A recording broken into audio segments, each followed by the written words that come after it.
अस्सलाम वालेकुम, मैं ADLR इरम बात कर रही हूँ। मैं एक चेयरमैन नैब से रिक्वेस्ट करती हूँ कि सर आपने जैसे DG एंटी करप्शन गौहर नफीस जो है इसका आपने रिकॉर्ड इसकी जायदादों का तलब किया है। प्लीज़ मेरी आपसे रिक्वेस्ट है कि कैप्टन जफर इकबाल जो कि भाटी गेट का रहने वाला है, इस वक्त अगर वो DHA के अंदर उसका फार्म हाउस है, उसका वहाँ पे प्रॉपर्टीज़ हैं, उसका स्विमिंग पूल वाला घर है, उसकी बीवी आउडी पे आती जाती है, वो कहाँ से आया एक 70-80 हज़ार की सैलरी वाले बंदे के पास।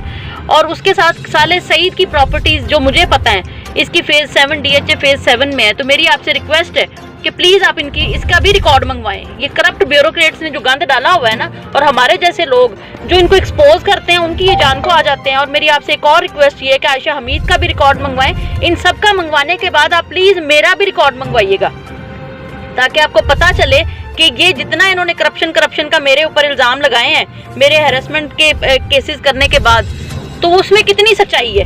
ये सर करोड़ों अरबों के मालिक हैं, इनको कोई पूछने वाला नहीं है। लेकिन मेरी आपसे रिक्वेस्ट है कि प्लीज़ इनको पूछें, और इनका जो है ये किस तरह से इन्होंने ये प्रॉपर्टीज़ कहाँ से बनाई है, captain Zafar Iqbal secretary industries के पास इतना पैसा कहाँ से आया है, ये पूछें इनसे आप।